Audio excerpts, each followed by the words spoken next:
വിചാരിക്കുന്ന പോലെ ഞാൻ അവളെ ചതിച്ചതല്ല നിഹാരിക. അവള് പ്രേമത്തിന്റെ പേരും പറഞ്ഞ് എന്നെ ചതിക്കായിരുന്നു.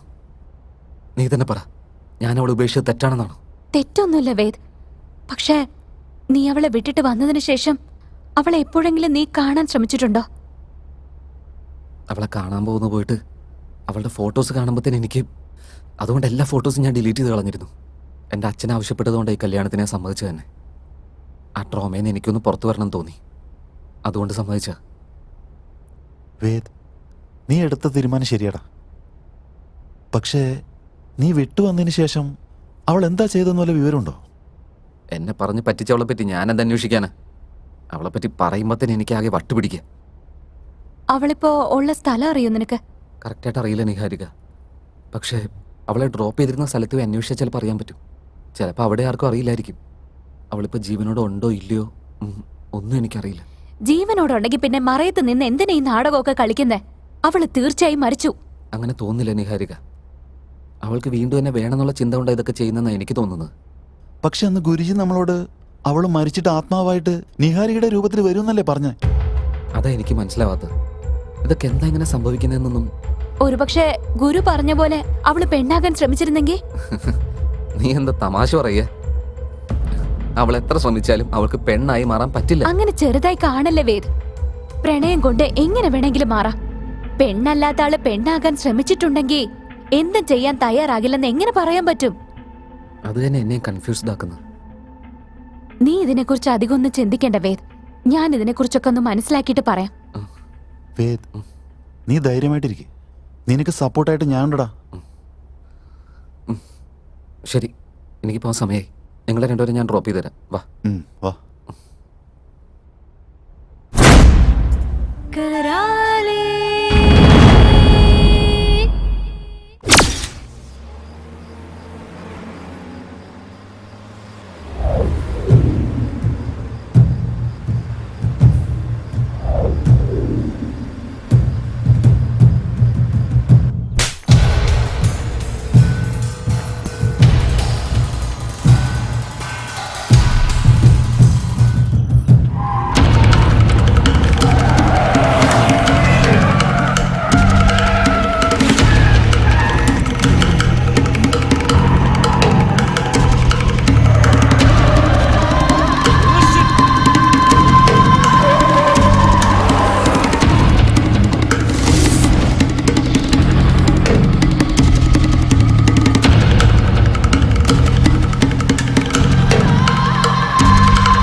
ജീവനോടെ രക്ഷപ്പെട്ടെന്ന് എനിക്ക് ഇപ്പോഴും മനസ്സിലായിട്ടില്ല.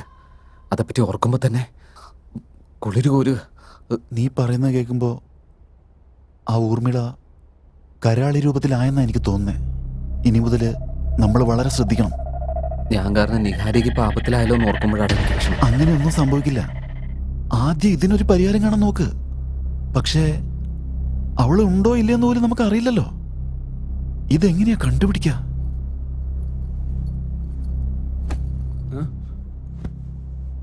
എനിക്ക് എല്ലാ കാര്യങ്ങളും മനസ്സിലായി. നമ്മളെ തമ്മിൽ പിരിക്കാൻ ആർക്കും സാധിക്കില്ല വേദ്. ആ പെണ്ണിനെ കുറിച്ച് കൂടുതൽ അറിയണമെങ്കിൽ ഈ ഫയൽ ഒന്ന് നോക്ക്. നിഹാരിക, ഈ ഫയലിനകത്ത് എന്താ ഉള്ളത്? ഒരു പെണ്ണാകാൻ അല്ലെങ്കിൽ ഒരു ആണാകാൻ ശ്രമിച്ചവരുടെ ലിസ്റ്റായത്. നീ എന്താ പറയുന്നത്? അല്ല, ഇത് നിനക്ക് എവിടെ നിന്നാ കിട്ടിയത്? ഞാൻ ഫോൺ ഓഫ് ചെയ്തിട്ട് എങ്ങോട്ടാ പോകുന്നതെന്ന് ഇടയ്ക്കിടയ്ക്ക് ചോദിക്കില്ലേ? അതെന്തിനു വേണ്ടിയിട്ടാണെന്ന് ഇപ്പം ഞാൻ പറയാം. ഞാൻ ജനറൽ ഫിസിഷ്യന്റെ കൂടെ നിർവ്വാണ ഓപ്പറേഷൻ ചെയ്യുന്നതിൽ സ്പെഷ്യലിസ്റ്റാ. ഒരാണിനെ പെണ്ണാക്കുന്നതിലും പെണ്ണിനെ ആണാക്കുന്നതിലും ഞാൻ സ്പെഷ്യലിസ്റ്റാ. ഇതൊക്കെ ഒരു വർക്ക് സീക്രട്ടാ. അതുകൊണ്ടാ നിന്നോട് പറയാതിരുന്ന. അല്ല, നീ എപ്പോ തൊട്ടാ ഇങ്ങനെയുള്ള ജോലിക്ക് ചെയ്തു തുടങ്ങി? കഴിഞ്ഞ 2 വർഷമായിട്ട്. ഞാൻ MBBS പഠിക്കുന്ന കാലം തുടങ്ങി ഇങ്ങനെയുള്ള ഓപ്പറേഷൻസ് ചെയ്യുന്നവരുമായി പരിചയപ്പെട്ടപ്പോൾ അവര് പറഞ്ഞിട്ടുള്ളത്. ആ സമയത്ത് എനിക്ക് അവരോട് ചെറിയൊരു സോഫ്റ്റ് കോർണർ കാരണം അവരെ കുറിച്ച് റിസർച്ച് നടത്തി. അപ്പൊ അവരുടെ വേദനകളൊക്കെ മനസ്സിലാക്കി ഏതെങ്കിലും തരത്തിൽ അവരെ സഹായിക്കണം എന്നൊരു താല്പര്യം കൊണ്ട് ഞാൻ പ്രാക്ടീസ് ചെയ്യാൻ തുടങ്ങിയതാ. ഇപ്പോ ഒരു 2 വർഷമായിട്ട് ഞാൻ ഇൻഡിപെൻഡന്റ് ആയിട്ട് ഓപ്പറേഷൻസ് ചെയ്യുന്നു. എനിക്കൊന്നും വിശ്വസിക്കാൻ പറ്റുന്നില്ല. വിശ്വസിച്ചേ പറ്റൂ വേദ്. സാഹചര്യം ഒരു മനുഷ്യനെ ഏത് വിധത്തിലും മാറ്റിമറിക്കാം. എന്റെ കാര്യം വിട്ടേക്ക്. ഇപ്പൊ ഈ ഫയലിൽ നിന്റെ ആ പാവയുണ്ടോന്ന് നോക്ക്. അവൾ ഇങ്ങനെ എന്തെങ്കിലുമൊക്കെ ചെയ്യുന്നൊന്നും എനിക്ക് തോന്നുന്നില്ല. മരണത്തെ അതിജീവിക്കാനുള്ള ശക്തി പ്രണയത്തിനുണ്ടെങ്കിൽ ഒരു പെണ്ണാകാനുള്ള ശ്രമം നടക്കില്ലെന്നാണോ? ഒരു തവണയൊന്ന് നോക്ക്. ഇത് കണ്ടു കഴിഞ്ഞാ നമ്മുടെ പ്രശ്നത്തിന് എന്തെങ്കിലും ഒരു പരിഹാരം കിട്ടിയാലോ? പ്ലീസ് വേദ്, ഒരു പ്രാവശ്യം ഈ ഫയൽ ഒന്ന് നോക്ക്. അവൾ ഇല്ലെങ്കിൽ നമുക്ക് വേറെ വഴി നോക്കാം. അറ്റ്ലീസ്റ്റ് ഞങ്ങളുടെ സാറ്റിസ്ഫാക്ഷൻ വേണ്ടിയെങ്കിലും ഒന്ന് നോക്ക്. എനിക്ക് അവളെ പറ്റി കാണാനൊന്നും താല്പര്യമില്ല. എനിക്ക് ഇഷ്ടം അല്ലെങ്കിൽ കൂടെ നമ്മുടെ ഈ പ്രശ്നത്തെ ഇന്ന് പുറത്തു വരണമെങ്കിൽ നീ ഇത് ചെയ്യണം. പ്ലീസ് വേദ, ഒന്ന് നോക്ക് നീ.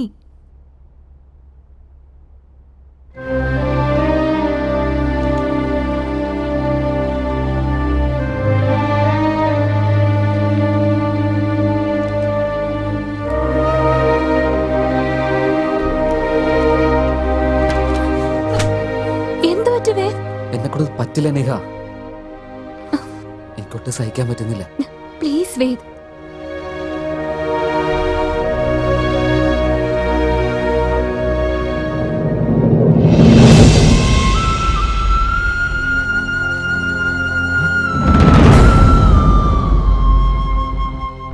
ഇവളാ ഞാൻ പറഞ്ഞ പാവ.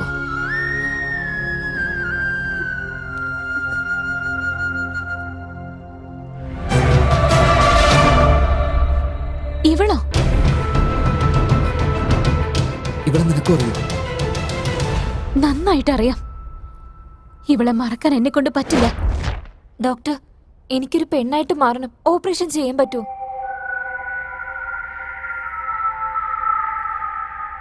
നിങ്ങളൊരു പെണ്ണ് തന്നെയാണല്ലോ, പിന്നെന്തിനാ ഓപ്പറേഷൻ? ഡോക്ടർ, എനിക്ക് മുഴുവനായിട്ട് ഒരു സ്ത്രീയായിട്ട് മാറണം. ദയവ് ചെയ്ത് ഹെൽപ്പ് ചെയ്യണം. അതിനു വേണ്ടിയിട്ടാണല്ലോ ഞങ്ങൾ ഇരിക്കുന്നത്. ആക്ച്വലി അതിന് ഒരുപാട് പണം ചെലവാകും. നിങ്ങളുടെ കയ്യിൽ അത്രയുണ്ടോ? ഡോക്ടർ, എത്ര പണം വേണമെങ്കിലും ചെലവാക്കാം. എനിക്കൊരു പെണ്ണായിട്ട് മാറിയാൽ മാത്രം മതി. നോക്ക്, നിങ്ങൾ എന്തിനാ അതിനെ ആഗ്രഹിക്കുന്നതെന്ന് എനിക്ക് മനസ്സിലാവുന്നില്ല. ഡോക്ടർ, അതൊക്കെ ഒരു പെണ്ണായതിനു ശേഷം ഞാൻ പറയാം. എന്നെ ഒന്ന് പെണ്ണായിട്ട് മാറാൻ സഹായിച്ചാൽ മാത്രം മതി. എന്തിനാ നിങ്ങൾ വെറുതെ ഇങ്ങനെ സഹായത്തെ പറ്റിയൊക്കെ പറയുന്നേ? നഴ്സ്, ഇവരെ ചെക്കപ്പിന് വേണ്ടി കൊണ്ടുപോകും. Okay doctor, please come.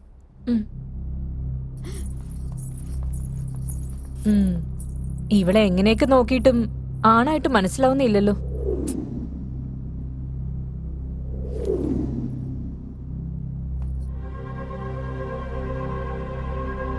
Sister, എന്തുപറ്റി? എന്തിനെങ്ങനെ ടെൻഷൻ അടിക്കുന്നത്? ഡോക്ടർ, ഈ റിപ്പോർട്ട് ഒന്ന് നോക്കിയേ. അവരുടെ അടുത്ത് 95% മെയിൽ ഹോർമോണാ ഉള്ളത്. അങ്ങനെ ഇരുന്നിട്ടും അവരെ കാണാൻ പെണ്ണിനെ പോലെ തന്നെ ഉണ്ട്. ഏത് വിധത്തിൽ നോക്കിയാലും ഒരു ആണിന്റെ ചായയില്ല. ഇത് ശരിക്കും പറഞ്ഞൊരു മിറാക്കിളാ.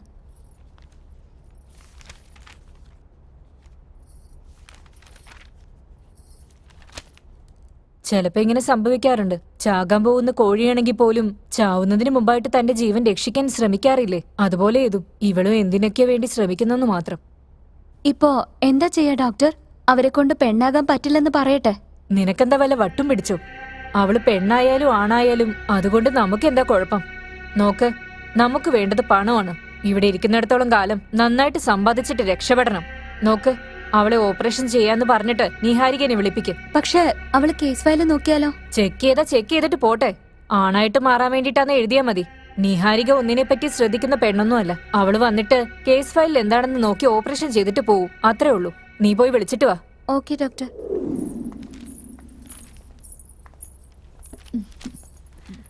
ഡോക്ടർ, അടുത്ത ആഴ്ച നിങ്ങൾക്ക് ഓപ്പറേഷൻ ഫിക്സ് ചെയ്യും. എന്നുവെച്ചാ ഞാനൊരു പെണ്ണായിട്ട് മാറുമെന്നല്ലേ? അതെ, നിങ്ങളൊരു പെണ്ണായിട്ട് മാറും. പക്ഷെ അതിന് ഒരുപാട് പണം ചെലവാവും. ആ എമൗണ്ട് നിങ്ങൾ റെഡിയാക്കിയാൽ മാത്രമേ ഓപ്പറേഷൻ ചെയ്യാൻ പറ്റൂ. ഡോക്ടർ, ഞാൻ തരാം ഡോക്ടർ.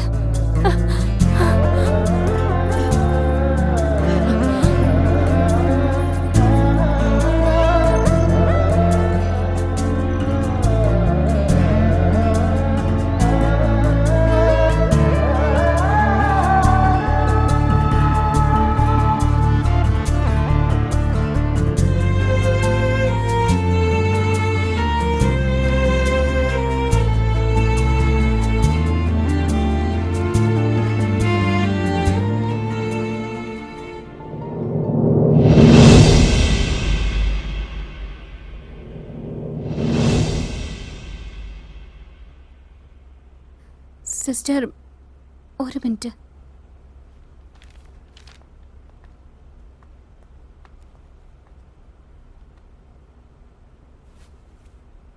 ഇത്രയും സൗന്ദര്യമുള്ള ഒരു ലേഡി എന്തിനാ ആണാവാൻ ആഗ്രഹിക്കുന്നത്? ഇവര് ശരിക്കും ആണാകാൻ വേണ്ടി തന്നെയാണോ വന്നിരിക്കുന്നത്? അതെ ഡോക്ടർ, അവൾക്ക് പെണ്ണായിരിക്കാൻ താല്പര്യമില്ലാത്രേ.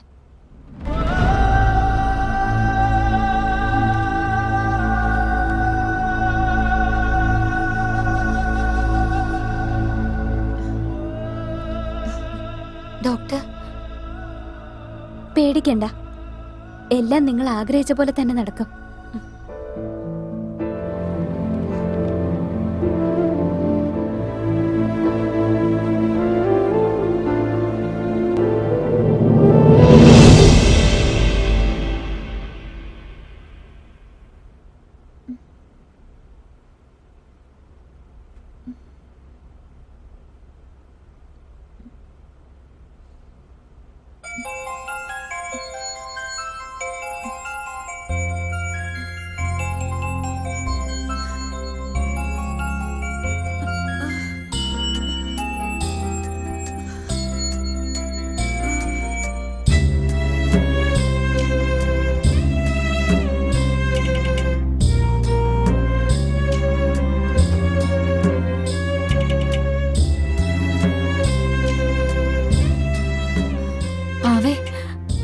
കുറച്ച് നാളുകൾ കഴിയുമ്പോ ഞാനൊരു പെണ്ണാവും, നിന്നെക്കാളും നല്ല സുന്ദരിയാവും.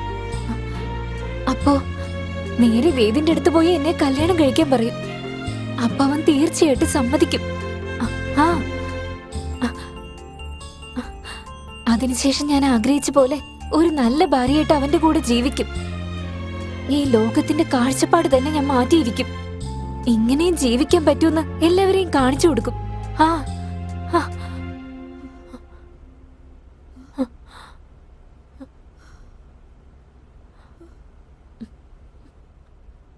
പാവേ, എനിക്കൊരു കുഞ്ഞിനെ പ്രസവിക്കാൻ പറ്റില്ലെന്നാണ് പറയുന്നത്. സാരമില്ല, ഞാനൊരു കുട്ടിയായിട്ടിരിക്കും, അവനും എനിക്ക് കുട്ടിയാവും. ദേഷ്യത്തിലായിരിക്കും അവൻ അങ്ങനെയൊക്കെ പറഞ്ഞ്. പക്ഷേ അവൻ അങ്ങനത്തെ ആളൊന്നുമല്ല. അവനെപ്പറ്റി നന്നായിട്ട് എനിക്കറിയാം. ഞാനൊരു പെണ്ണല്ലെന്ന് കരുതിയിട്ട് അവൻ അങ്ങനെയൊക്കെ പറഞ്ഞിട്ട് പോയേ. ഞാൻ ആദ്യമേ ഇത് ചെയ്യേണ്ടതായിരുന്നു. അന്നേരം എനിക്കെന്താ ഇതിനെ പറ്റിയൊന്നും അറിയില്ലാതിരുന്നേ. പക്ഷെ ഞാനിപ്പോ ഒരു പെണ്ണായിട്ട് മാറി, ശരിക്കും ഒരു പെണ്ണായിട്ട് മാറി. ഞാൻ സന്തോഷായിട്ട് ഇരിക്കുന്നത് നീ നിന്റെ കണ്ണുകൊണ്ട് കാണും. എന്റെ പ്രണയം എനിക്ക് തിരിച്ചു കിട്ടും. എന്റെ സ്നേഹം എനിക്ക് തിരിച്ചു കിട്ടാൻ പോവാ. എന്റെ വേദന എനിക്ക് തിരിച്ചു കിട്ടും.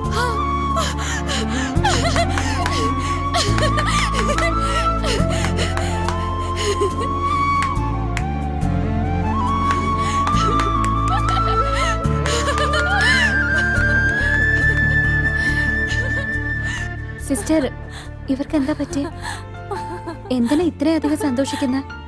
വേറെന്തിനായിരിക്കും ഡോക്ടർ? അവൾ ആഗ്രഹിച്ച പോലെ തന്നെ ആയില്ലേ, അതുകൊണ്ടായിരിക്കും. അതെയോ? വരൂ ഡോക്ടർ.